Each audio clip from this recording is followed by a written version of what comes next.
Hoy el título de nuestra lección estaba por acá, acá está.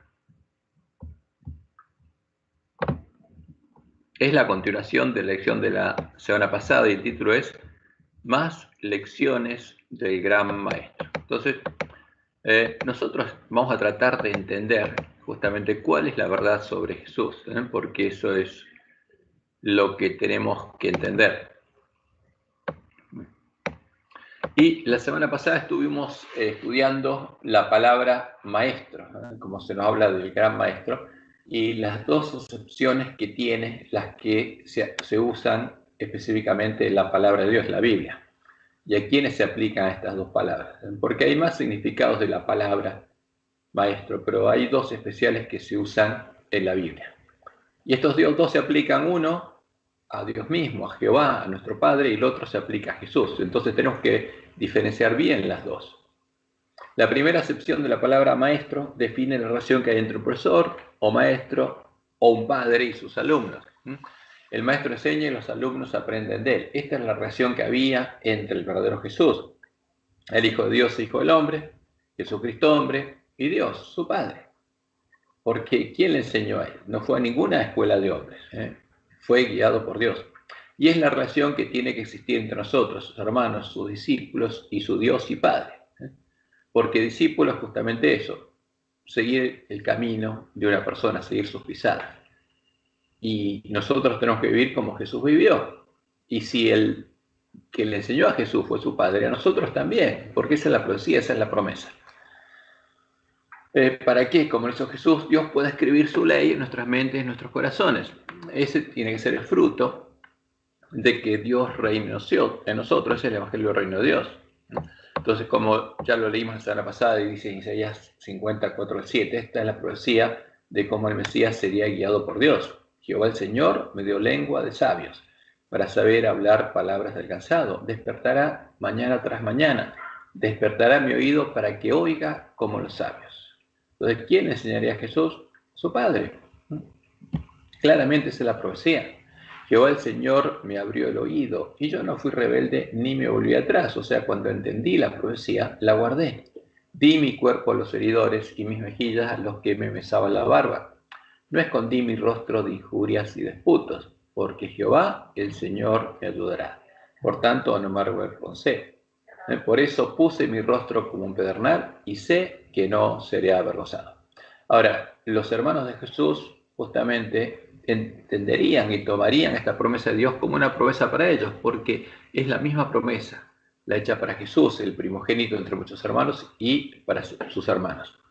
Y como dice el Salmo 48, el Mesías se complacería en hacer la voluntad de Dios y diría, me complazco en hacer tu voluntad, oh Dios mío.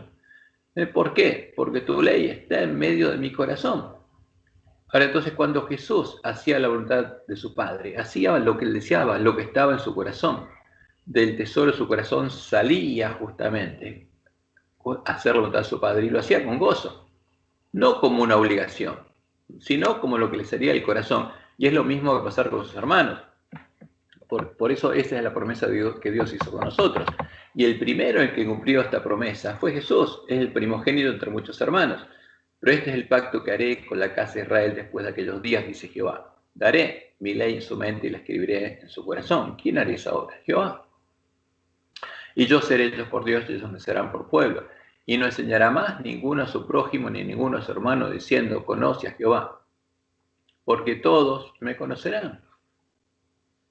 Entonces, ¿quién le enseñó a los discípulos a conocer a Jehová? Primero, vieron a Jesús, el testimonio de la obra de Dios, vieron el nombre de Dios escrito en su frente. Y después, Dios los llevó a conocerlo, porque ellos eran parte del pueblo que conoce a su Dios. Porque todos me conocerán, desde el más pequeño de ellos hasta el más grande, dice Jehová. Porque perdonaré la maldad de ellos y no me acordaré más de su pecado. No fue Jesús el que los llevó a conocer a Dios y a tener su ley escrita en la mente del corazón. Porque hasta que él murió no entendían quién era. Y después que resucitó, les explicó cuál era el Evangelio y lo entendieron intelectualmente. Ahora, ¿pero cuándo Dios escribió su ley en la mente y el corazón de ellos? A partir de Pentecostés, a partir de que ellos nacieron de Dios. Y a partir de ese momento, ellos empezaron a tener la misma relación con Dios que tuvo Jesús. Ese es el Evangelio. que vivía la iglesia primitiva y es el evangelio que tenemos que vivir nosotros. Y en Ezequiel leemos esta promesa: esparciré sobre vosotros agua limpia y seréis limpiados de todas vuestras inmundicias. Ahora, Jesús no necesitaba ser limpiado, necesitaba ser protegido de las inmundicias para que no se contaminara, hasta que pudiera ver la diferencia entre lo bueno y lo malo y elegir lo bueno. Y de todos vuestros hijos los limpiaré.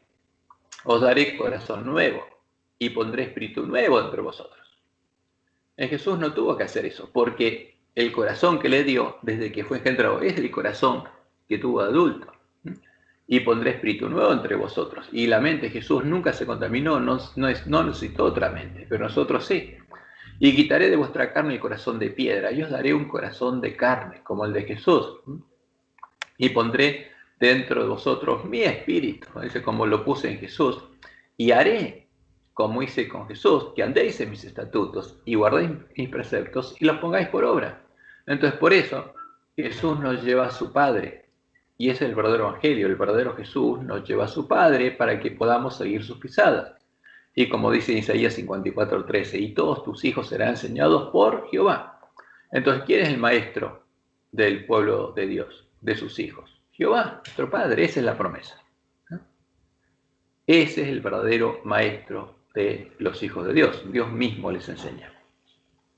Y como Jesús dijo en Juan 6, 44, 45, ninguno puede venir a mí si el Padre que me envió no le trajere. Y yo le resucitaré en el día postrero.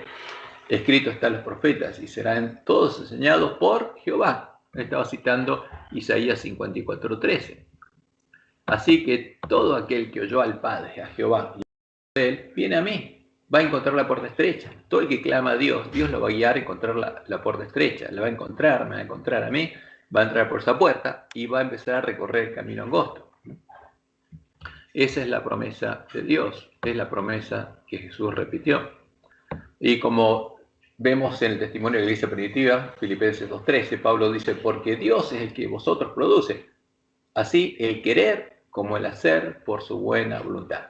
O sea, Dios estaba cumpliendo su promesa, estaba guiando a su pueblo por sus caminos. Y en 1 Timoteo 2:5 él dice, porque hay un solo Dios, que es el que en vosotros hace, justamente, produce su voluntad, y un solo mediador entre Dios y los hombres, Jesucristo, hombre. Entonces, acá hay dos personas. Entonces, una, nuestro Padre, que tiene que ser nuestro maestro, en el sentido que fue maestro de Jesús, y Jesucristo hombre, que es nuestro ejemplo. Por nosotros tenemos que recorrer el camino que él siguió. Por eso es nuestro líder. Y nosotros somos sus discípulos. Ahora, el que nos guía a andar ese camino no es Jesús. Es el que guió a Jesús a andar en ese camino. Esa es la promesa del Evangelio del Reino de Dios. Porque hay un solo Dios y un solo mediador entre Dios y los hombres, Jesucristo hombre. En cambio, en las iglesias caídas ponen al Jesús al que adoran, al anticristo, como el que los guía. Y no es así. Jesús nos lleva al Padre. Y el que guiaba a la iglesia primitiva, ¿quién era? El Padre. Y ese pueblo, por supuesto, tenía como ejemplo al primogénito entre muchos hermanos. Él era su líder y maestro, en el sentido de que a él lo seguían. Entonces, por esa causa, el santo del verdadero Jesús siempre nos lleva a su Padre, a su Dios y a nuestro Dios, a Jehová, para que Dios venga a morar en nosotros y nos engendre de nuevo como sus hermanos. Por eso Jesús dijo, yo soy el camino y la verdad y la vida. Nadie viene al Padre, sino por mí. Porque la vida está en que vayamos al Padre. Si no, no vamos a tener vida. En cambio, el falso Jesús, que no es otro que Satanás, disfrazado de Jesús, busca llevarnos a sí mismo para lograr que lo sigamos y lo adoremos a quien, a él, como los ángeles que arrastró en el cielo, como dice Isaías 2:14, 12 al 15. ¿Cómo caíste del cielo, oh lucero, hijo de la mañana? ¿Hijo de quién? Hijo de Dios, porque era hijo de Dios. Cortado fuiste por tierra, tú que debilitabas a las naciones, tú que decías en tu corazón, subiré al cielo, en lo alto, junto a las estrellas de Dios, junto a los ángeles de Dios, levantaré mi trono, y en el monte del testimonio Me sentaré a los lados del norte, sobre las alturas de las nubes subiré y seré semejante al Altísimo. Tendré un trono y mis hermanos, las estrellas de Dios, me adorarán como al Altísimo. Eso es lo que quiso, eso es lo que apareció en el corazón de Lucifer. Mas tú derribado eres hasta el Seol, a los lados del abismo. Por eso él es el Dios de la muerte y el ángel del abismo. Y leemos en Apocalipsis 12:9, y fue lanzado fuera el gran dragón, la serpiente antigua que se llama Diablo y Satanás, el cual engaña al mundo entero. ¿Cómo? Disfrazándose de Jesús. Y por eso nosotros tendríamos que descubrir al engañador bajo su disfraz. Fue arrojado a la tierra y sus ángeles fueron arrojados con él. Es a él, a Satanás, al que empezó a adorar el hombre de pecado, llamándolo Dios y Cristo. Y este falso Jesús es el que lo llevó a conocer sus profundidades y a seguir su ejemplo. Porque como Satanás del cielo quiso sentarse en el templo de Dios como Dios, el hombre de pecado lo hizo en la tierra. Y entonces, ¿a quién adora? Al Dios de la fortaleza, al Dios de la bestia romana, al Dios de la Constantina, disfrazándolo de Dios y Cristo. Porque adora al Dios Sol y a sus hipóstasis. Al ser divino en su unidad, que es la esencia, la sustancia divina de todos los ídolos paganos, y a sus tres imágenes cristianas. Y como dice Elena, la gente quedó del todo engañada. Se le enseñó que el Papa y los sacerdotes eran los representantes de Cristo, cuando en verdad lo eran ¿de quién? De Satanás. Eran los representantes del Dios Sol.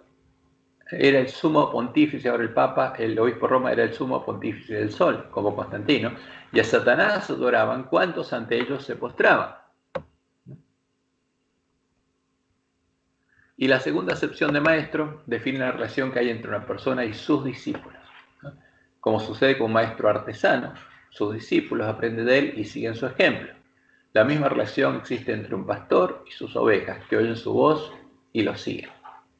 Esta relación maestro-discípulo es la que había entre el verdadero Jesús, Jesucristo hombre, el primogénito entre muchos hermanos, y sus discípulos, sus hermanos, los miembros de la iglesia primitiva que seguían a Jesús en el camino angosto, con sus ojos puestos en él y siguiendo sus pisadas.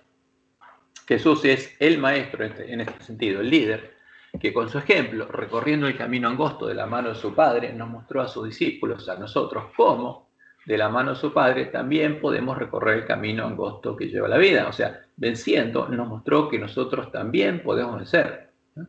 Venciendo en esta carne, nuestra carne. Y como lo vemos en Romanos 8, 28 al 30, porque este es el Evangelio verdadero y sabemos que a los que aman a Dios, todas las cosas les ayudan a bien. ¿Los que aman a quién? A Jehová. Esto es a los que conforme a su propósito son llamados, porque a los que antes conoció también los predestinó para que fuesen hechos conforme a la imagen de su Hijo. Ahora, esa es la promesa de Dios, hacernos conformes a la imagen de su Hijo, crearnos de nuevo conformes a la imagen de su Hijo, para que Él sea el primogénito entre muchos hermanos. Y a los que predestinó, a estos también llamó. ¿Quién? Dios mismo. Nos predestinó Jehová. Y Jehová nos llamó. Y a los que llamó, a estos también justificó, porque Jehová es el que justifica. Y a los que justificó, estos también glorificó, los transformó a la imagen de su Hijo. Ese es el verdadero evangelio, el evangelio del reino de Dios. Y esa es la promesa de Dios. Y esa es la esperanza de la iglesia primitiva. Y en 2 Corintios 5, 17 al 21, Pablo nos dice, de modo que si alguno está en Cristo, si alguno es de Cristo, si Cristo está morando en él y el Padre está morando en él, nueva criatura es. Las cosas viejas pasaron y aquí todas son hechas nuevas. ¿Y todo esto proviene de quién? ¿De Jesús? No, dice, de Dios. Y esto es lo que niega la bestia del falso profeta, quien nos reconcilió consigo mismo por Cristo y nos dio el ministerio de la reconciliación, porque Dios estaba en Cristo.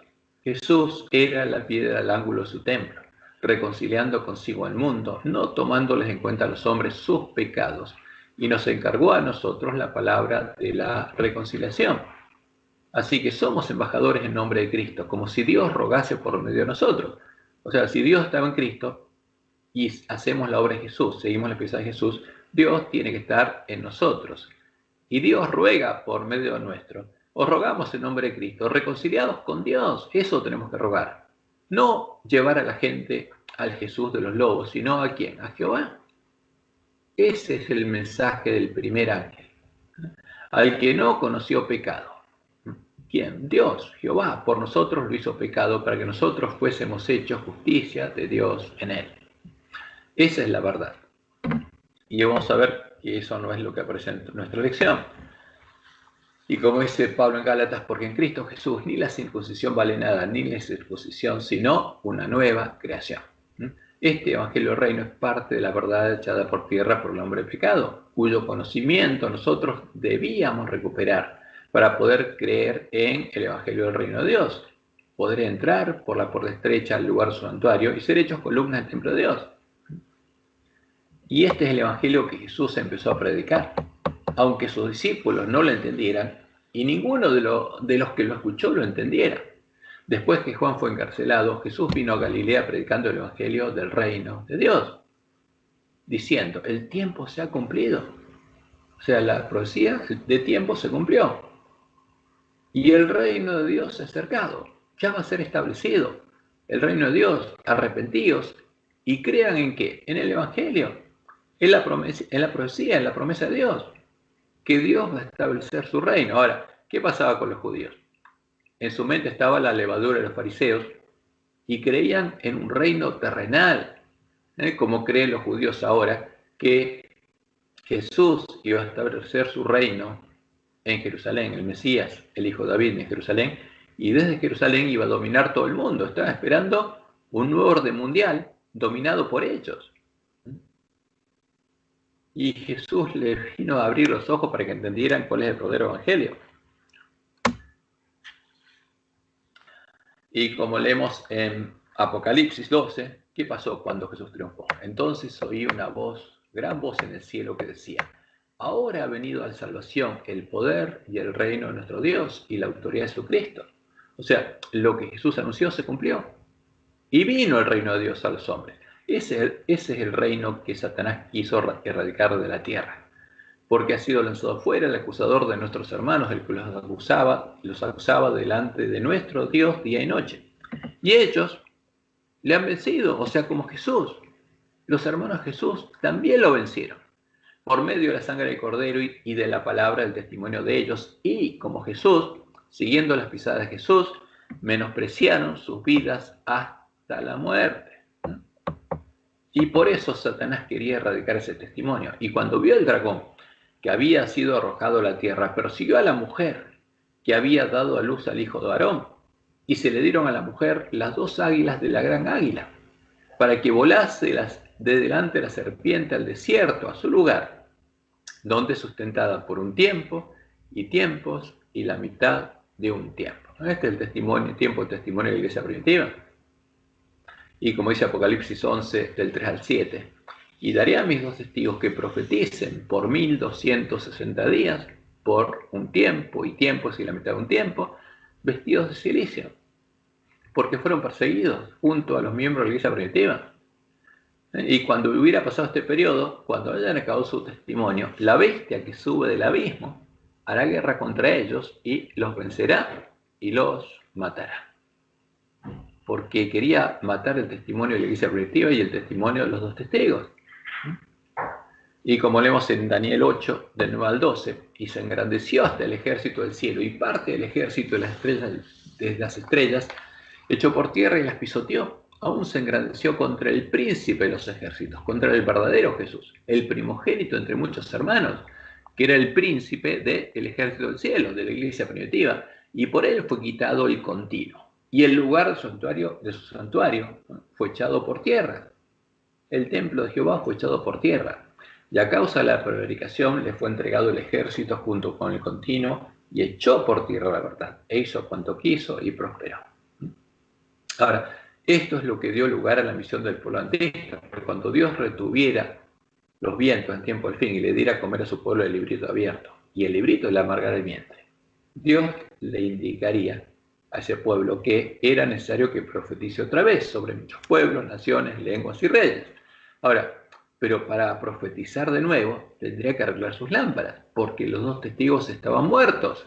Los dos testigos tendrían que volver a la vida, porque para profetizar de nuevo tenían que hacerlo junto a los dos testigos, porque sin que los dos testigos estuvieran vivos, ¿qué profetizaría ese pueblo?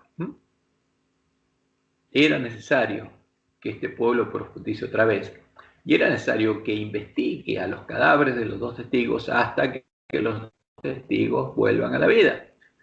Por eso Jesús dice: bienaventurado el que lee y los que oyen y guardan las palabras de la profecía de este libro, porque el tiempo está cerca. Eso pasaría con el pueblo de Dios cuando el tiempo estuviera cerca. Y a ese pueblo Dios le dice: al que venciere, justamente, al que leyera, oyera las palabras de la profecía e hiciera que los dos testigos volvieran a la vida y guardara las palabras de la profecía, a ese vencería. Y al que venciere, yo lo haré columna del templo de mi Dios, porque voy a reedificar los lugares asolados y nunca más saldrá de allí.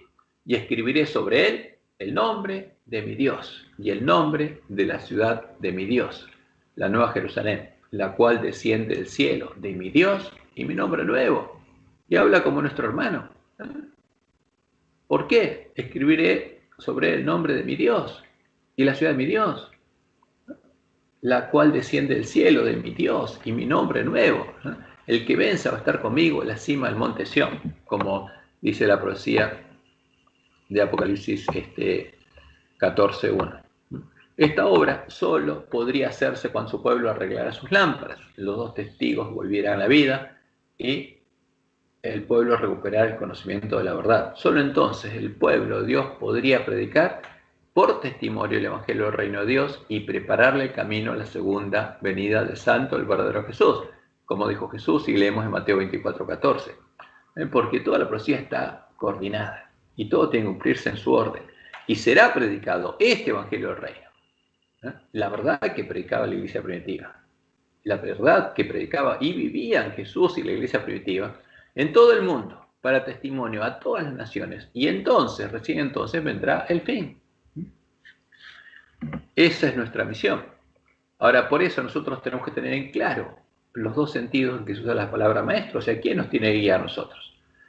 ¿Cuál es nuestro ejemplo? Jesús es nuestro ejemplo. Él es el primogénito de entre muchos hermanos. Ahora, ¿cómo venció él? Del mismo modo que nosotros tenemos que vencer. Y en ese caso, el que nos tiene que guiar es Dios. Tenemos que todos nacer de Dios y ser guiados por Dios. Como Jesús lo anunció, empezando por el Papa. En nuestro tiempo hay muchos falsos profetas y maestros que quieren ocupar el lugar de Dios y el de Jesús. Y se hacen llamar líderes. Pero Jesús dijo: no llamen a nadie líder o maestro, porque líder, la palabra líder en nuestro tiempo se usa como en el tiempo de Jesús la palabra maestro. Siguiendo el ejemplo del príncipe de este mundo y de su hijo, de los falsos maestros buscan sentarse en el templo de Dios como Dios, haciéndose pasar por Dios, y se autoproclaman líderes o maestros. A ellos les gusta que sus hermanos los llamen pastores, líderes y maestros, y los sigan como sus discípulos. Y eso es natural en el hombre, porque tiene en el corazón lo que Satanás puso, y el deseo de Satanás es natural en el hombre. Por eso Jesús nos dijo: pero vosotros no querráis que os llamen rabí, porque uno es vuestro maestro, el Cristo, y todos vosotros sois hermanos. Ahora, si somos hermanos, ninguno tiene que ser justamente el maestro del otro. Por eso si somos hermanos, maestro es alguien al quien seguimos, líder, pero ninguno tiene que ser líder nuestro. Todos tenemos que seguir, porque a un líder se lo sigue, tenemos que seguir a quien, Jesús. Y no llaméis Padre vuestro a nadie en la tierra, porque uno es vuestro Padre, el que está en los cielos. Ni seáis llamados maestros, porque uno es vuestro Maestro, el Cristo. La instrucción de Jesús es muy clara. Estas dos formas de usar la palabra maestro, solo tenemos que usarlas con Él y con nuestro Padre.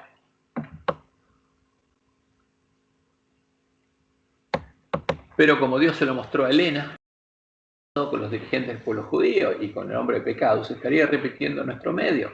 Los hombres estarían buscando tener autoridad sobre sus hermanos, sentándose en el templo de Dios como Dios, ocupando el lugar de Dios. Y lo leemos en el conflicto de los siglos, página 654. Cristo previó que las pretensiones de autoridad desmedida de los escribas y fariseos no habían de desaparecer con la dispersión de los judíos.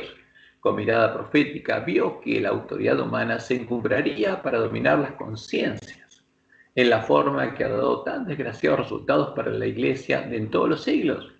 O sea, porque eso ya se repitió, nosotros no es algo futuro. Lo vimos cuando vino la apostasía, en el siglo IV.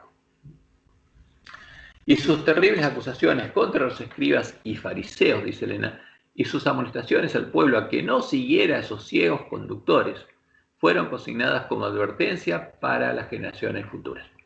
Ahora, y por supuesto, especialmente para ¿quiénes? Para los ángeles de la Odisea, porque si somos todos ángeles de la Odisea, si seguimos a un ángel de la Odisea, estamos siguiendo un ciego. Entonces la advertencia de Jesús, como dice Elena, es especialmente para la última generación de su iglesia. Jesús también nos advirtió que los lobos vestidos de ovejas, que llaman padre al hombre de pecado y Jesús a Satanás, estarían en nuestro medio dándonos a comer y a beber de su mesa, la mesa de los borrachos, la mesa de Jezabel, buscando hacernos entrar por la puerta ancha de la sinagoga de Satanás, para que lleguemos a conocer las profundidades de Satanás. Y por supuesto, a ellos, como a todos los sacerdotes católicos, les gusta que los llamen padre y que los hombres se postren ante ellos. Por eso es natural en ellos buscar eso. Y, por supuesto, cuando estuviera en nuestra iglesia, lo buscaría en nuestra iglesia. Por eso Jesús nos dice, entrad por la puerta estrecha, porque ancha es la puerta y espacioso el camino que lleva a la perdición.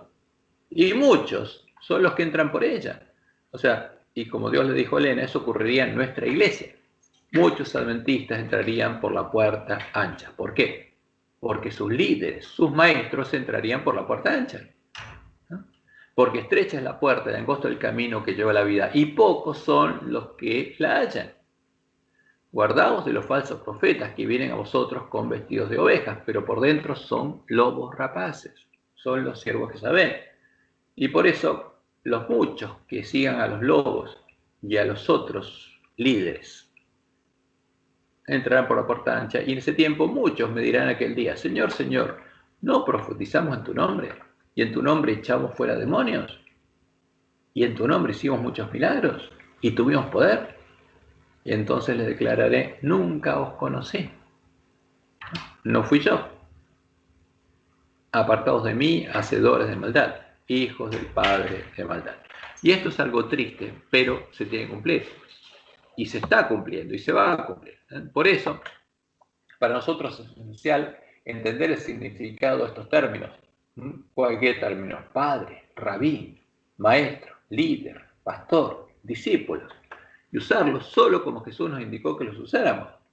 Jehová, nuestro Padre, nuestro Creador, nuestro Dios y nuestro Redentor, debe ser nuestro único pastor, líder y maestro. Solo en Él hay salvación, como leemos en Salmo 23. Porque esta también es una oración de Jesús, el primogénito entre muchos hermanos y de sus hermanos. Ahora, ¿qué diría Jesús como hombre? Jehová es mi pastor, nada me faltará.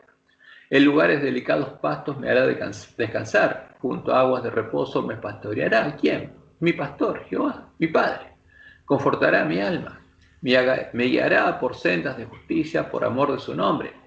Aunque ande en valle de sombra de muerte, porque él sabía que iba a morir, no temeré mal alguno, porque tú estarás conmigo. Por eso Jesús decía, el Padre conmigo está. Tu vara y tu callado me infundirán aliento. Aderezarás mesa delante de mí, en presencia de mis angustiadores. Unges mi cabeza con aceite. Mi copa está rebosando.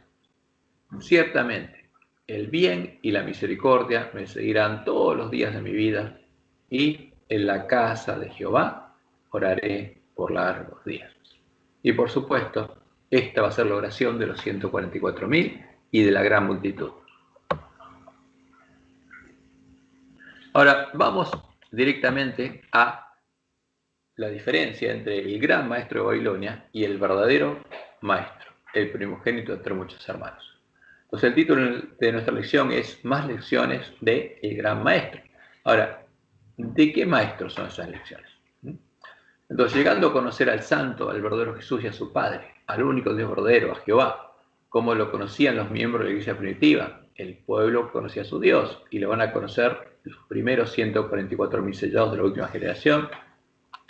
Solo así podremos alcanzar la vida eterna, como dijo Jesús. Y esta es la vida eterna, que te conozcan a ti, el único Dios verdadero, y a Jesucristo, a quien has enviado. Ahora, ¿quién conoce al único Dios verdadero? En esta generación, el que lo busque. ¿Y quién va a conocer al verdadero Jesús? El que lo busque. El santo, el verdadero Jesús, el primogénito entre muchos hermanos, es Jesucristo hombre, es Emmanuel, como anuncia la profecía, es Dios, es Jehová, el único Dios verdadero con nosotros, es Jehová hecho hombre, hecho nuestro hermano en la carne. O sea, ¿quién? Nuestro Dios, nuestro Padre, hecho nuestro hermano. Eso es lo que Él hizo para salvarnos. El verdadero Mesías de la promesa es un verdadero cordero, no es un Dios disfrazado de cordero, disfrazado de hombre. Si Dios no se hubiera hecho realmente hombre, si hubiera mantenido los atributos de su naturaleza divina, no podría haber tomado nuestro lugar como nuestro hermano, porque no habría sido un verdadero cordero y no habría podido ser tentado como nosotros somos tentados. Su victoria sobre el pecado habría sido una farsa, un engaño. Porque, como leemos en Santiago 1:13, cuando alguno es tentado, no diga que es tentado de parte de Dios, porque Dios no puede ser tentado por el mal, ni Él tienta a nadie. Entonces, si Jesús hubiera mantenido su naturaleza divina y hubiera sido Dios por naturaleza en la tierra, no hubiera podido ser tentado. Y entonces, ¿cuál hubiera sido su victoria? Ninguna. Sería una mentira. Ahora, eso es lo que pasa cuando alguien cree en Anticristo. El verdadero Jesús fue y es realmente hombre. En su naturaleza se hizo 100% hombre. Tomó sobre sí nuestra carne y se hizo inferior a los ángeles, aunque no haya perdido su identidad, aunque no haya dejado de ser Jehová el Señor, el Dios y creador de los ángeles. Y esta es la promesa hecha por Dios a David. Y cuando tus días sean cumplidos y duermas con tus padres, yo levantaré después de ti a uno de tu linaje, el cual procederá de tus entrañas y tendrá tu carne. Es el verdadero Jesús. Y afirmaré su reino. Él edificará casa a mi nombre, y yo afirmaré para siempre el trono de su reino. Yo le seré al Padre. ¿A quién está hablando Jehová? A tu hijo, le dice David, al que yo levantaré de tu carne, y él me será a mi hijo. Está hablando futuro. Y en Salmos 89:26 leemos, Él me clamará, mi Padre eres tú, mi Dios y la roca de mi salvación. Esto es lo que haría el primogénito entre muchos hermanos, y sus hermanos también. ¿Qué tenemos que decirle a Jehová? Mi Padre eres tú, mi Dios y la roca de mi salvación. Y esto lo harían todos los que edificaran su casa sobre la roca, sobre Jehová. ¿Y cuál es la promesa de Dios? Yo también le pondré por primogénito, porque es el primero entre muchos hermanos, el primogénito, el más excelso de los reyes de la tierra, de los hijos de Dios. Y en Jeremías 23:5 y 6 leemos, y aquí vienen días, dice Jehová, en que levantaré a David renuevo justo, y reinará como rey, y será hombre, hijo de David, tendrá la carne de David, el cual será dichoso y hará juicio y justicia en la tierra. En sus días será salvo Judá, e Israel habitará confiado, y este será su nombre con el cual le llamarán. ¿A quién? A este hombre, al hijo de David. Lo llamarían Jehová, porque Jehová sería nuestra justicia. Porque Jehová sería hombre, por eso es Emmanuel, porque Jehová con nosotros. Y en Isaías 7:14, el 15 no está, por eso lo voy a sacar de acá. Leemos, por tanto, el Señor mismo dará señal. He aquí que la Virgen concebirá y dará a luz un hijo y llamará su nombre Emmanuel, que significa Dios con nosotros. Ese bebé sería ¿quién? Dios con nosotros. Ese es el Mesías, es Jehová con nosotros. Porque Isaías 9:6, porque un niño nos es nacido, hijo nos es dado, y el principado sobre su hombro. Y se llamará su nombre admirable, consejero, Dios fuerte. ¿Quién es este niño? El Dios fuerte, el Padre eterno, Jehová. Él sería el príncipe de paz, ¿no? Porque por medio de él se haría la paz, porque él sería el cordero por el cual volverían a ser unidos el hombre y Dios. Y dice Pablo en 1 Timoteo 3:16, e indiscutiblemente grande es el misterio de la piedad. Dios, ¿qué Dios? Jehová, fue manifestado en carne, justificado en el Espíritu, visto de los ángeles, predicado a los gentiles, creído en el mundo, recibido arriba en gloria. Por eso, después de vencer al pecado, acá en nuestra carne y morir en nuestro lugar, Jesús puede ser nuestro ejemplo, nuestro único líder o maestro, el primogénito entre muchos hermanos. Y la profecía de Isaías lo anuncia, Isaías 4:2, en aquel tiempo, el renuevo de Jehová, porque Jesús es el renuevo de David y el renuevo de Jehová, porque Jehová hecho hombre. El renuevo de Jehová, renuevo humano de Jehová, será para hermosura y gloria y el fruto de la tierra, sus hermanos, para grandeza y honra a los sobrevivientes de Israel. Y como vemos que el autor de Hebreos lo explica, pero vemos a aquel que fue hecho un poco menor que los ángeles. O sea, Jehová, Dios con nosotros, se hizo menor que los ángeles. Ahora, ¿por qué? Porque si hubiera mantenido algún atributo divino, no hubiera sido menor que los ángeles. Hubiera sido infinitamente superior a los ángeles. Pero se hizo menor a los ángeles como el hombre porque se hizo 100% hombre, realmente hombre. Eso es lo que quiere decir el autor de Hebreos. Pero vemos a aquel que fue hecho un poco menor que los ángeles, a Jesús, coronado de gloria y de honra a causa del padecimiento de la muerte. ¿Para qué? Por la gracia de Dios gustase la muerte por todos, porque Él es el príncipe de paz. Porque convenía a aquel por cuya causa son todas las cosas, y por quien todas las cosas subsisten, a Jehová, que habiendo de llevar muchos hijos a la gloria, perfeccionase por aflicciones al autor de la salvación de ellos, al primogénito entre muchos hermanos, porque Dios lo perfeccionó. Como hombre, Jesús tenía que tener fe en su Padre y Dios lo iba a perfeccionar, como nos perfeccionaría a nosotros. Por eso Él puede ser nuestro ejemplo y nos puede mostrar el camino. Porque el que santifique los que son santificados, de uno son todos, de uno descienden todos. ¿De quién? De Adán. Porque tiene la carne de Adán, tiene la carne de Abraham, tiene la carne de David, por lo cual no se avergüenza de llamarlos hermanos. Y eso es lo que Roma quiere ocultar y Satanás quiere ocultar, que Jesús realmente es nuestro hermano, diciendo, anunciaré a mis hermanos tu nombre, en medio de la congregación te alabaré. Y otra vez, yo confiaré en él, yo confiaré en Jehová. Y de nuevo, he aquí yo y los hijos que Jehová me dio, porque eso es lo que dice Isaías, los hijos que me dio Jehová. Así que por cuanto los hijos participaron de qué, de carne y sangre. Y ahí habla claramente el autor de Hebreos, Jesús fue hecho hombre. ¿Y de qué carne y sangre participó? De la nuestra, no de otra. Él también participó de la misma carne y sangre. Ahora, ¿qué pasa acá? Claramente, Jesús participó de nuestra carne. Tenía la carne de David, pero el anticristo no la tiene, porque el anticristo no tiene nuestra carne. Y lamentablemente, al anticristo están predicando nuestros pastores, diciendo que recién vamos a ser como Cristo en la segunda venida cuando se nos dé una carne como la que tenía Cristo. ¿Por qué? Porque esa es la comida y bebida de los lobos. Pero el verdadero Jesús es este, y este es el verdadero evangelio. Así que por cuanto los hijos participaron de carne y sangre, Él participó de la misma carne y sangre, para destruir por medio de la muerte el que tenía el imperio de la muerte, esto es, al diablo, y librar a todos los que por temor de la muerte estaban durante toda la vida sujetos a servidumbre. Porque ciertamente no socorrió a los ángeles, sino socorrió a la descendencia de Abraham, por lo cual debía ser en todo semejante a sus hermanos. Debía ser un verdadero cordero, para venir a ser misericordioso y fiel sumo sacerdote en lo que a Dios se refiere, para expiar los pecados del pueblo, de sus hermanos.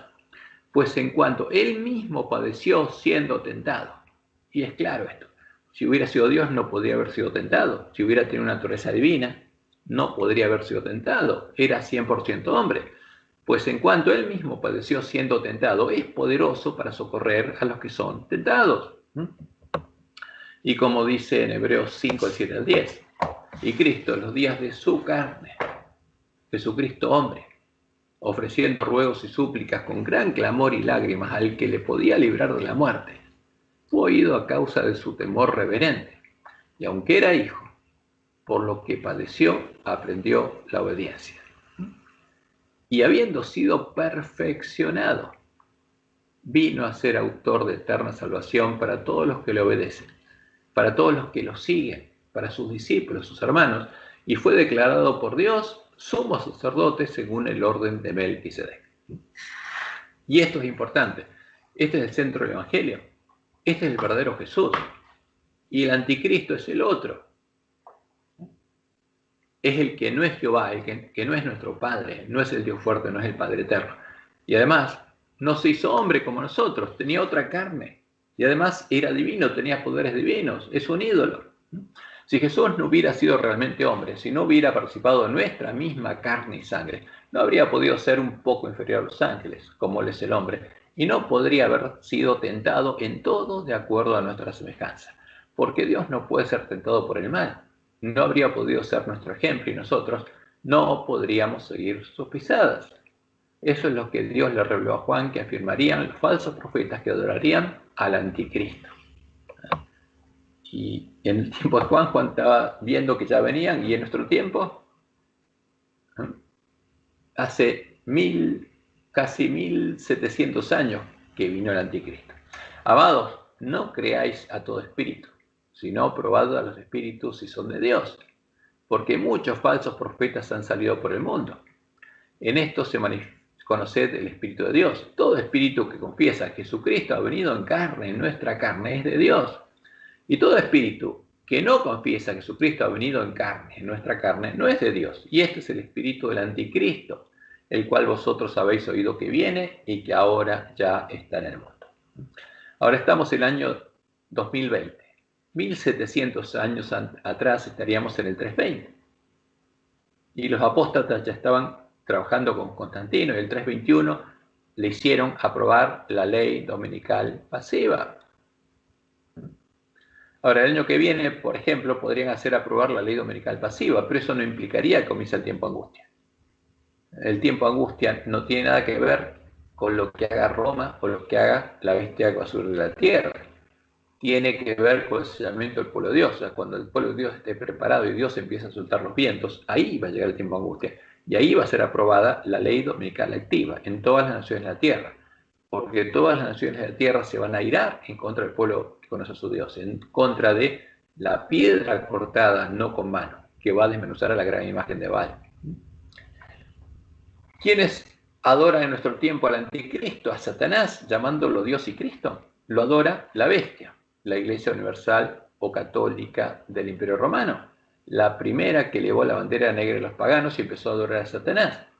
También lo adora el falso profeta, las iglesias protestantes caídas que ya se unieron a Roma en puntos comunes de doctrina para adorar al dragón y elevaron la misma bandera.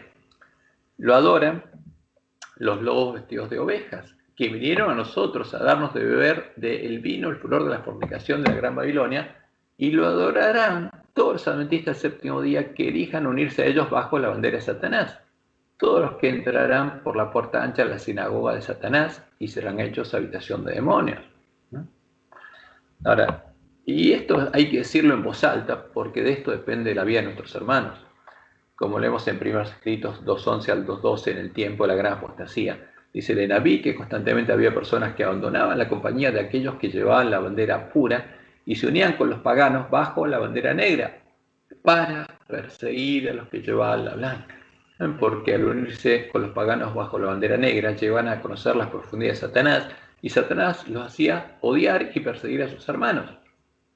Y en Apocalipsis 13, 3 y 4 Dios nos muestra lo que estaría pasando ahora. Vi una de sus cabezas como herida de muerte, pero su herida mortal fue sanada. Y se maravilló no todo el mar, toda la tierra, en pos de la bestia, y adoraron al dragón. ¿A quién? Al Jesús al que adora a la bestia, y al Dios al que adora a la bestia. Y adoraron al dragón que había dado autoridad a la bestia, al Jesús que le dio la llave del reino al Papa. Y adoraron a la bestia, diciendo, ¿quién como la bestia? ¿Y quién podrá luchar contra ella? Y Dios nos dijo, por medio de la nena de Juan, y esto, una cosa es cierta, dice ella, y es triste. Los adventistas del séptimo día que adoptan su posición bajo la bandera de Satanás, la bandera que une a la bestia y el falso profeta, primero abandonarán su fe en las advertencias y reproches contenidos en los testimonios del Espíritu de Dios. Entonces, al falso Jesús, al anticristo, a Satanás, al que Jezabel disfrazó de Dios, llamándolo el Dios Hijo de la Santísima Trinidad, un Dios al que la bestia y el falso profeta también identifican como el verbo, el agente creador. Ellos lo llaman el gran arquitecto del universo. E indican que, al supuestamente hacerse hombre, este Jesús mantuvo su naturaleza divina y le atribuyen el usar su poder divino para sanar enfermos, perdonar pecados, evangelizar, hacer muchos milagros y resucitar de la tumba, porque él se habría resucitado a sí mismo. Y esto es lo que también se da a entender nuestra lección, especialmente en el día martes 3 de noviembre. Fíjense cuando habla de el Rabí Jesús, y copié literalmente todo lo que aparece en nuestra lección. Y le puse algunos comentarios en rojo. Entonces, ¿qué dice nuestra lección? De todos los capítulos del Nuevo Testamento, ningún comienzo es más famoso que este. Fíjense, más famoso. ¿Por qué? Porque es el que usa Roma y usan todo la bestia de falso profeta. En el principio era el verbo, justamente. Y el verbo era con Dios. O sea, ¿quién es el verbo? Es un nombre personal de una persona. Y el verbo era con Dios, estaba con Dios. Y el verbo era Dios. O sea, aparte de Dios había otro Dios, que era el verbo. Y siguen diciendo, y Juan 1 pronto nos traslada al inolvidable versículo, porque este es el fundamento de la fe de Roma. Y aquel verbo, que no era Dios mismo, pero estaba con él, y a su vez era Dios en naturaleza, fue hecho carne, otro Dios se hizo carne, no Jehová, y habitó entre nosotros, y vimos su gloria, gloria como del unigénito del Padre, lleno de gracia y de verdad. Y después se nos dice la pregunta, lee Juan 1, 1 al 14. ¿Qué dice este pasaje sobre quién era Jesús y qué vino a hacer aquí? ¿Qué dice este pasaje sobre quién era Jesús? ¿Qué debería decirnos sobre Jesús como el buen ejemplo de un maestro? Ahora, si Jesús hubiera sido lo que dice acá, no podría ser nuestro maestro. La respuesta que dan todos los teólogos es que Jesús era el Verbo, el Dios Hijo que estaba con Dios y que era Dios, porque como indica Hebreos 1, 1 al 3, había sido engendrado de la sustancia del Dios Padre y había sido el agente creador de los cielos y de la tierra. ¿Por qué es el credo de Nicea? Acá está reflejado el credo de Nicea, la doctrina de Jezabel. Y sigue diciendo nuestra lección, el mismo Dios que habló con Adán y Eva en el Edén. Ahora, ¿por qué dice el mismo Dios? Porque hay dos dioses, o tres. Pero el Dios que habló con Adán y Eva en el Edén, ¿quiénes? Dicen, es el Verbo, el Dios Hijo. Ahora, pero la Biblia indica que Jesús es Jehová, nuestro Dios y Padre, no es un Dios Hijo. Y el que creó a Adán y Eva es Jehová.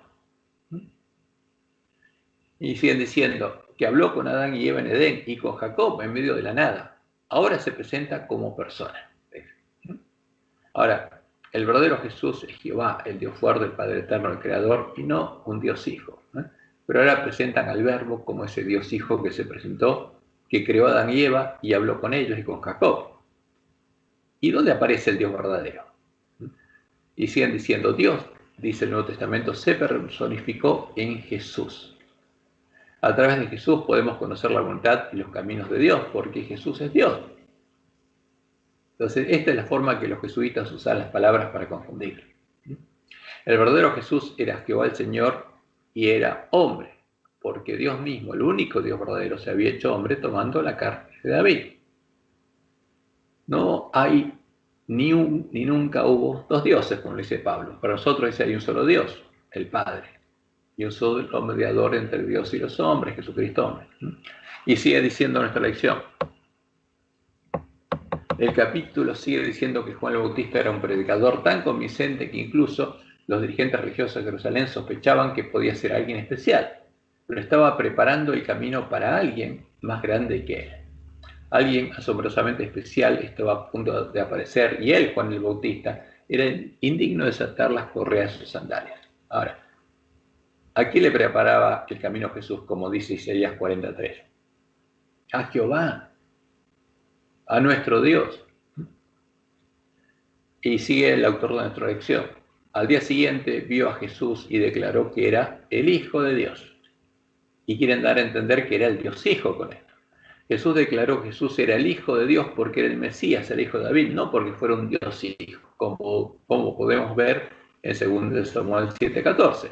Porque Dios dice, yo le seré el padre, ¿a quién? Al hijo David, y él me será mi hijo. No es que existiera un Dios hijo.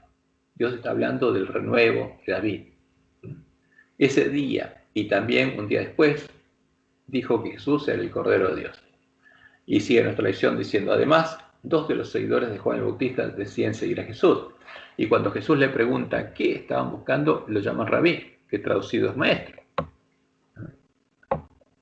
Por ende, dicen, Jesús es un rabino, un maestro, pero nunca ha habido un maestro humano como él, porque él es Dios, dice. A ver, ¿cómo es la cosa? Porque Jesús enseñaba como Dios acá en la tierra. Eso quieren decir, porque era Dios. Esa es la doctrina que sabemos. El verdadero Jesús puede ser nuestro maestro, nuestro ejemplo, porque como nosotros es hombre. Si fuera Dios, no podría seguir nuestro maestro, no podríamos ser nuestro líder, no podríamos seguirla. Y sigue la lección diciendo, en otras palabras, Dios descendió en forma humana y de esa forma actuó como rabino. Entonces, ¿quién era Jesús? Dice, un Dios en forma humana, pero que siguió siendo Dios. ¿No? Pero Jesús no era un Dios en forma humana, sino era el único Dios verdadero, hecho hombre. No era un Dios. Era Jehová, hecho hombre. No con forma humana, sino hecho hombre. No tenía forma de cordero, era cordero. Los lobos tienen forma de cordero y piel de cordero porque se disfrazan, pero Jesús no se disfrazó. Y siguen diciendo, no es de extrañar que Benahuaya haya dicho que Jesús fue el maestro más grande que el mundo haya visto jamás. Por supuesto, fue el maestro más grande que el mundo haya visto jamás, porque es el único que nos mostró el camino a la vida. En definitiva, este maestro era Dios, y siguen con lo mismo, están hablando del anticristo. Es el anticristo el que quiere ocupar el lugar de Dios, no el verdadero Jesús que nos lleva al Padre, a Jehová, el único Dios verdadero. Y después siguen diciendo, en vista de quién es Jesús, ¿por qué tiene sentido aprender de él las mejores formas de enseñar las virtudes espirituales, verdades espirituales? ¿Qué? A ver, no tenemos que aprender de él eso, tenemos que seguirlo a él. Tenemos que aprender de él cómo, siendo hombre, venció. Ese es el verdadero evangelio, esto es un engaño. Entonces, por eso nosotros tenemos que tenernos puestos los ojos en Jesús, en el santo, el verdadero Jesús, y al verdadero Jesús vamos a mirar. Nosotros tenemos que poner nuestros ojos en el santo, el verdadero Jesús, para saber cómo podemos llegar a vencer como él venció. Porque él es el primogénito entre muchos hermanos y es nuestro ejemplo. Como Dios, como Jehová, Jesús es el autor de la fe. Porque el hombre vivirá por la fe. Y vivía por la fe antes que Dios hiciera hombre. Y como hombre, Jesús es el consumador de la fe. Es el que, por la fe en Dios, hizo la voluntad de su Padre hasta la muerte. Nosotros debemos tener la fe que Jesús tenía en su Padre para llegar a tener el testimonio que tenía Jesús. Ese es el Evangelio. Y como leemos en Hebreos 12, del 1 y 2, por tanto, nosotros también, dice el autor de Hebreos, teniendo en derredor nuestro tan grande número de testigos, despojémonos de todo peso y del pecado que nos asedia y corramos con paciencia la carrera que tenemos por delante. ¿Qué tenemos que recorrer? El camino angosto, puesto los ojos en Jesús, el autor y consumador de la fe, porque Él es el que creó la fe y Él venció por la fe, el cual, por el gozo puesto delante de Él, sufrió la cruz, menospreciando el oprobio y se sentó a la diestra del trono de Dios. Este es el verdadero Jesús, Jesucristo hombre. Y este es el testimonio consciente de los dos testigos acerca de Jesús. El primer testimonio. En su naturaleza, Jesús era hombre, 100% hombre. Ahora, si es 100% hombre, no hay ningún espacio para que haya algún porcentaje de naturaleza divina. Era 100% hombre, no puede haber más del 100%.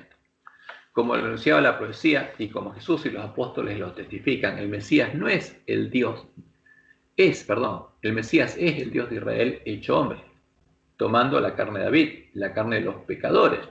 Él mismo se lo dijo a Satanás cuando lo tentó a usar el poder divino para transformar piedras en pan. porque esa es la primera tentación de Satanás. Y vino a él el tentador y le dijo, si eres hijo de Dios, di que estas piedras se conviertan en pan. Él respondió y dijo, escrito está, no solo de pan vivirá el hombre, soy hombre, le dijo. Ahora, soy el hijo de Dios, pero soy hombre, no soy un Dios. Escrito está, no solo de pan vivirá el hombre, sino de toda palabra que sale de la boca de Dios. O sea, Jesús tenía, como el primogénito entre muchos hermanos, tenía que vivir como nosotros, de toda palabra que sale de la boca de Dios. Sí. Sí, están. Griselda pregunta si hay gente. Sí, no tiene ninguna duda. Bueno. Sí, están escuchando. Como nosotros, dice, sus hermanos. Sí, él debía alimentarse de toda palabra que sale de la boca de Dios. ¿Y nosotros no? Por supuesto que sí. Y leemos en Romanos 1, 1 al 3. Pablo dice lo siguiente: Pablo, siervo de Jesucristo, llamado a ser apóstol, apartado para el Evangelio de Dios, que él había prometido antes por sus profetas en las Santas Escrituras, acerca de su Hijo, es la promesa de su Hijo, nuestro Señor Jesucristo, que era del linaje de David según la carne, que era hijo de David, tenía la carne de David. Quedó abierto un micrófono. Romanos 8.3 leemos: porque lo que era imposible para la ley, por cuanto era débil por la carne, dice Pablo, Dios, enviando a su Hijo en semejanza de carne de pecado y a causa del pecado, condenó al pecado en la carne, o sea, venció al pecado en nuestra carne. A ver, ¿quién tiene abierto? Ivana, ustedes tienen abierto el micrófono. O Ricardo, uno de los dos. Ricardo también. Y en Gálatas 4, 4, 5 leemos: pero cuando vino el cumplimiento del tiempo, Dios envió a su Hijo, nacido de mujer y nacido bajo la ley, para que redimiesen a los que estaban bajo la ley, a fin de que recibiésemos la adopción de hijos. O sea, vino a estar donde estábamos nosotros, ¿no? Con nuestra carne y bajo la ley, para redimirnos, como ovejas. Y en Hebreos 4.15 leemos: pero porque no tenemos un sumo sacerdote que no pueda compadecerse de nuestras debilidades, sino uno que fue tentado en todo según nuestra semejanza, pero sin pecado. Pero Dios no puede ser tentado. O sea, el Jesús al que presenta nuestra lección, que era Dios, no podía ser tentado. Pero el verdadero Jesús sí fue tentado en todo según nuestra semejanza, pero sin pecado. Él venció el pecado de la carne. Y tenía nuestra carne de pecado, la carne de los pecadores. Pero en esa carne no había pecado, porque en Jesús nunca hubo mancha de pecado. Entonces, la palabra de Dios justamente descubre al engañador bajo su vida. Ricardo, tenés el micrófono abierto. A ver si. Todavía lo tenés abierto, Ricardo, por eso hay ruido.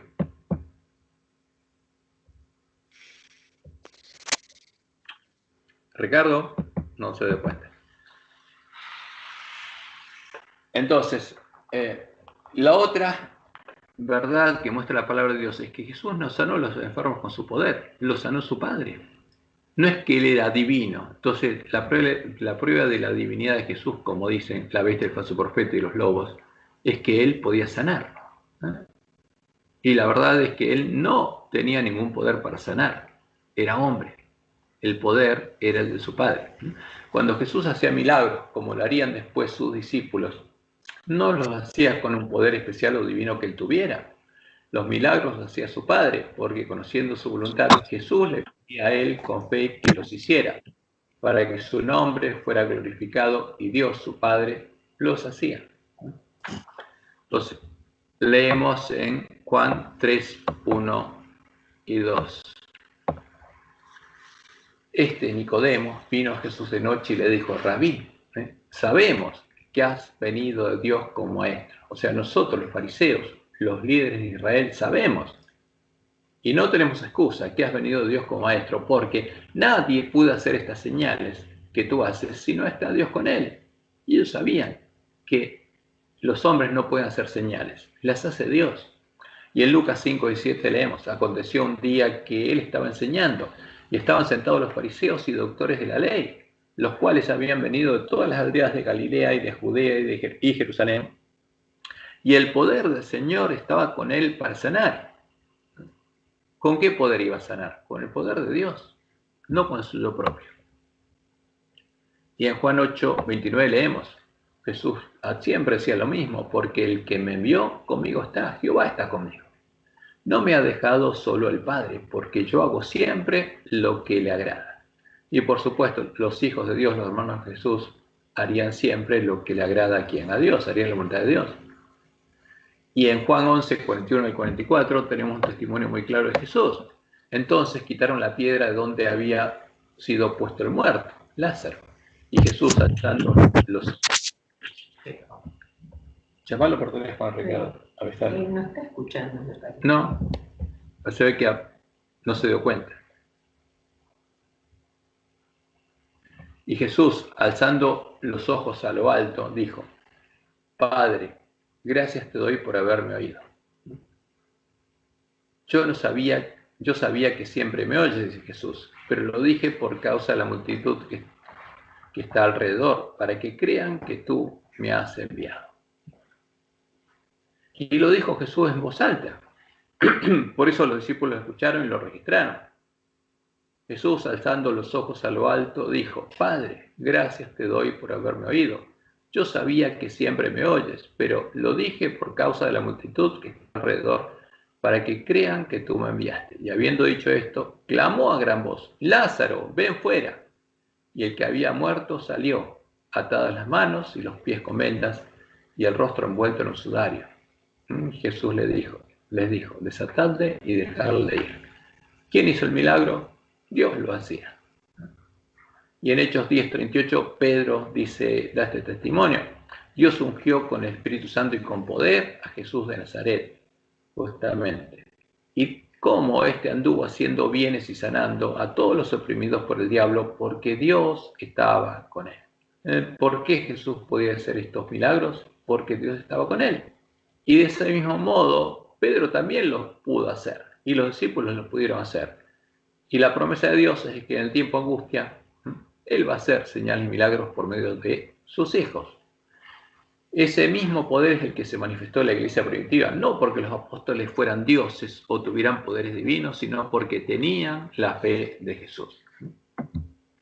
Y en Hechos 3, de 6 al 8 leemos: Mas Pedro dijo: No tengo plata ni oro, pero lo que tengo te doy. En el nombre de Jesucristo de Nazaret, levántate y anda. Y se levantó el paralítico, sí. Y tomándole por la mano derecha le levantó, y al momento se le afirmaron los pies y tobillos, y saltando se puso en pie y anduvo. Y entró con ellos en el templo, andando y saltando y alabando ¿a quién? ¿A Pedro? No, a Dios. ¿Era el poder de Pedro? No, era el poder de Dios. Y Jesús les había dicho: las cosas que yo hago, ustedes también las van a hacer. ¿Era divino Pedro? No. ¿Tenía naturaleza divina? No. Era discípulo de Jesús. Ahora, y el tercer punto muy claro en la palabra de Dios es que Jesús no estuvo haciendo milagros para evangelizar. Generalmente los adventistas hacemos referencia al método de evangelización o de evangelizar de Jesús, sin tener en cuenta lo que la profecía anunciaba y lo que los mismos evangelios relatan. Y el primer hecho claro es que Jesús no podía hacer que el evangelio eterno fuera una realidad para sus hermanos hasta que, como oveja, como nuestro hermano, él hubiera vencido al pecado en la carne y hubiera llegado a ser el cordero adulto y sin mancha con el que Dios quitaría el pecado del mundo. O sea, hasta que eso no ocurriera, el reino de Dios no podría venir al pueblo de Dios. Por eso Jesús no convirtió a nadie, siempre estuvo anunciando la profecía que se iba a instalar el reino de Dios. Pero la levadura impedía que los hombres lo entendieran, la levadura de los fariseos. El segundo hecho muy claro es que al anunciar el reino de Dios, Jesús predicó por parábolas, y como dice Mateo 13, y sin parábolas no les hablaba, para que se cumplieran las palabras del profeta Isaías. Por eso sus oyentes, incluyendo a sus discípulos, no comprendieron sus palabras y, en ese tiempo, la semilla del reino no fue sembrada por Jesús en sus corazones. Al escuchar a Jesús, aunque muchos lo siguieron, no quedaron preparados para entrar al reino de Dios, ni siquiera sus discípulos, ninguno. Entonces, ¿cuál fue el fruto de la obra de evangelización de Jesús? Jesús no estaba evangelizando, estaba anunciando lo que iba a pasar. Recién después empezó a sembrar la semilla del reino en el corazón de ellos, cuando ya no les habló por parábolas. Entonces, el tercer punto importante es que lo más importante que hizo Jesús durante su ministerio fue mostrarles a sus discípulos, con su ejemplo, cómo el poder de Dios actuaba en él y cómo ellos también podían llegar a vencer. Eso es lo más importante de la vida de Jesús, del testimonio de Jesús. Vencer como hombre y con el poder de Dios para mostrarle a sus hermanos cuál es el camino. Ese fue el objetivo justamente del ministerio de Jesús. Además de llegar a ser probado y llegar a ser un cordero sin mancha que pusiera su vida por nosotros. Jesús les mostró cuál era la puerta por la que ellos debían entrar al reino de Dios y cuál era el camino que ellos debían recorrer, siguiendo sus pisadas, hasta llegar a ser vencedores. En ese camino, el mismo poder que actuó en él, en Jesús, estaría disponible para sus hermanos, porque él tenía que mostrarles el Evangelio en forma práctica, para que ellos entendieran por qué, cómo Jesús llegó a vencer.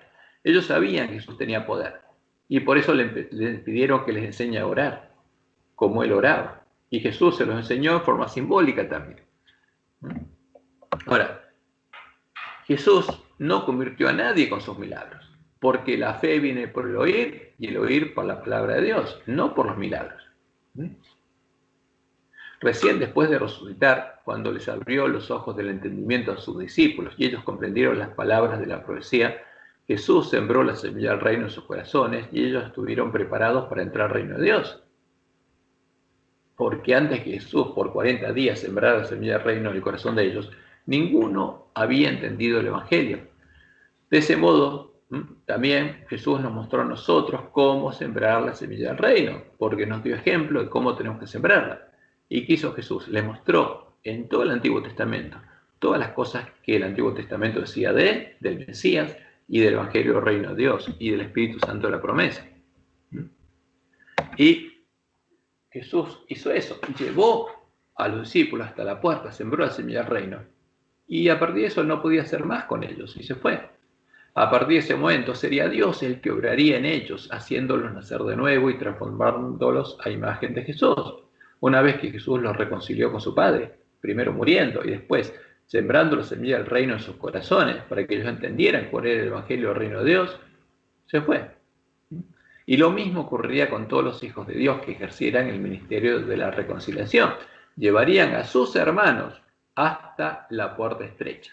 Y de ahí en adelante todos serían guiados por Dios en el camino angosto que lleva a la vida. Por eso, fíjense, cuando uno ve lo que realmente ocurrió, todo el verso que hay alrededor del anticristo y de Jesús desaparece. Y el otro tema muy importante, y es claro el testimonio de la Biblia, es que Jesús no resucitó de los muertos con su propio poder, porque si hubiera sido un Dios y hubiera tenido doble naturaleza, no podía morir, porque Dios es inmortal. ¿Y qué dice la bestia del falso profeta? Bueno, pero Jesús estaba esperando en la tumba para salir, pero entonces no estaba muerto. Era una payasada, no estaba tomando el pelo. Ahora, pero Jesús no resucitó de los muertos con su propio poder. Lo resucitó su Padre, porque Jesús, como hombre, realmente estaba muerto. Como lo anunciaba la profecía, el Cordero de Dios murió en lugar nuestro, en lugar de las ovejas, cargando nuestros pecados, y al tercer día Dios lo resucitó de los muertos. Porque eso es lo que anunciaba la profecía y Jesús le había anunciado a sus discípulos. En Oseas 6, 1 al 3 leemos lo siguiente: venid y volvamos a Jehová, porque Él arrebató y nos curará, hirió y nos vendará, nos dará vida después de 2 días. En el tercer día, dice la promesa, nos resucitará. ¿Cuándo? En el tercer día. Por eso Jesús decía que era necesario que Él muriera y resucitara en el tercer día, para que se cumpliera la profecía. Y viviremos delante de Él, delante de Jehová, y conoceremos y proseguiremos a partir de ese momento en conocer a Jehová. Como el alba está dispuesta a su salida, y vendrá a nosotros como la lluvia. Jehová vendrá a nosotros como la lluvia tardía y temprana a la tierra. Y por supuesto, esto es lo que se cumplió con la iglesia primitiva. Como dice Pablo en Efesios 2, del 4 al 6. Pero Dios, que es rico en misericordia, por su gran amor con que nos amó, aun estando nosotros muertos en pecados, nos dio vida juntamente con Cristo. Porque Jesús murió por nosotros, y cuando Dios lo resucitó de los muertos, nos dio vida a nosotros, dice Pablo, porque por gracia sois salvos, y juntamente con Él nos resucitó. Porque eso decía la profecía, en el tercer día nos resucitará. Y asimismo nos hizo sentar en los lugares celestiales con Cristo Jesús, porque la profecía decía, y viviremos delante de Él. Y en Hechos 4:10, en su primer sermón, Pedro dijo lo siguiente: sea notorio a vosotros y a todo el pueblo de Israel que en el nombre de Jesucristo de Nazaret, a quien vosotros crucificasteis y a quien Dios resucitó de los muertos, por él este hombre está en vuestra presencia sano. Porque esto ocurrió después, me equivoqué yo, no es el primer sermón, sino cuando fueron al templo y sanaron al paralítico. Entonces le preguntaban, ¿qué pasó? ¿En nombre de quién? El nombre de Jesucristo de Nazaret, a quien Dios resucitó de los muertos. Ese es el testimonio de ellos. Dios era el que había resucitado de los muertos a Jesús. Y en 1 Corintios 15, del 14 al 15, Pablo dice lo mismo, vuelve a decir lo mismo. Y si Cristo no resucitó, vana es entonces nuestra predicación, vana es también vuestra fe. Y si somos hallados falsos testigos de Dios, porque hemos testificado de Dios que Él resucitó a Cristo, ¿qué testificaban ellos? Testificaban que Dios había resucitado a Jesús, no que Jesús se había resucitado a sí mismo. Y en Gálatas 1:1 Pablo dice, Pablo apóstol, no de hombres ni por hombres, sino por Jesucristo y por Dios el Padre que lo resucitó de los muertos. ¿Cuántas veces la palabra de Dios da testimonio que fue Dios el que lo resucitó? Muchísimas. Pero ¿qué es lo que pasa? Si el anticristo no podía morir, porque si era Dios, no podía morir. Y leemos en 1 de Pedro 1:18, sabiendo, dice Pedro, que fuisteis rescatados de vuestra vana manera de vivir, la cual recibisteis de vuestros padres, no con cosas corruptibles, como oro y plata, sino con la sangre preciosa de Cristo, como de un cordero sin mancha y sin contaminación, ya destinado desde antes de la fundación del mundo, pero manifestado en los postreros tiempos por amor de vosotros, y mediante el cual creéis en Dios, ¿quién le resucitó de los muertos? O sea, mediante Jesús, ustedes creen en Dios, porque Jesús los lleva a Dios. ¿Quién le resucitó de los muertos? ¿Quién lo resucitó? Dios lo resucitó. Y le ha dado gloria. ¿Para qué? Para que vuestra fe y esperanza sean en Dios. Como la fe y la esperanza de Jesús estaba depositada en Dios, vuestra fe y vuestra esperanza también tienen que estar depositadas en Dios, en Jehová. Ese es el verdadero evangelio. Y en Hebreos 13, del 20 al 21 leemos, y el Dios de paz que resucitó de los muertos a nuestro Señor Jesucristo, porque ese es el testimonio de todos los verdaderos cristianos, no de la bestia del falso profeta, pero sí de los verdaderos cristianos, no el de los lobos vestidos de ovejas, pero sí tiene que ser el testimonio de los 144.000. Y el Dios de paz que resucitó de los muertos a nuestro Señor Jesucristo, el gran pastor de las ovejas, por la sangre del pacto eterno, os haga aptos en toda obra buena para que hagáis su voluntad. ¿Quién? El Dios que resucitó de los muertos a Jesús. También a ustedes dice, os haga aptos en toda obra buena para que hagáis su voluntad, haciendo Él, ¿quién? Jehová. Haciendo Jehová en vosotros lo que es agradable delante de Él, por Jesucristo, al cual sea la gloria por los siglos de los siglos. Amén. Este es el testimonio, y este es el verdadero Jesús. Y el falso no cumple esto. Y lamentablemente, muchos lo adoran. La fe de Jesús en su Padre y en sus promesas era la fe y la esperanza de la iglesia primitiva, y debe ser nuestra fe y nuestra esperanza. Ese es el único modo en el que nosotros podemos llegar a tener la fe y el testimonio de Jesús, la fe y el testimonio de los miembros de la iglesia primitiva, la fe y el testimonio del pueblo que conocía a su Dios, ¿no? Como leemos en Apocalipsis 14:12. Y esto va a pasar con los 144.000. Aquí está la paciencia de los santos, los que guardan los mandamientos de Dios y tienen la fe de Jesús. Estos son los que siguen al Cordero por donde quiera que va. Él es su líder, su maestro. ¿Y cómo lo pueden seguir? Porque tiene la misma relación que él tenía con su Padre, con su Dios y Padre, porque son los hijos de Dios, son los hermanos de Jesús.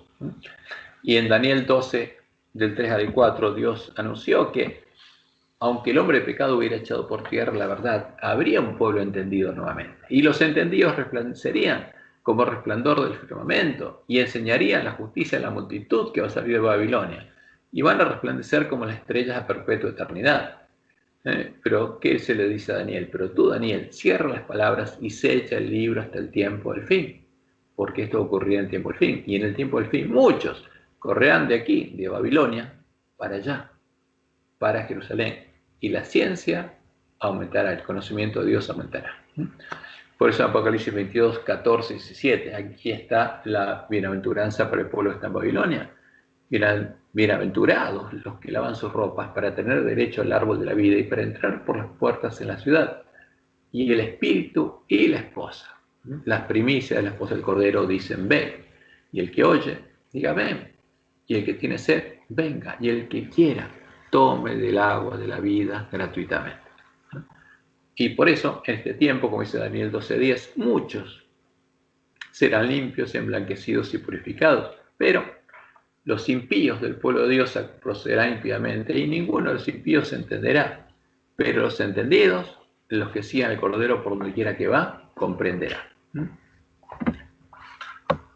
Y también en Isaías 45, Jehová está anunciando lo que pasaría en la última generación.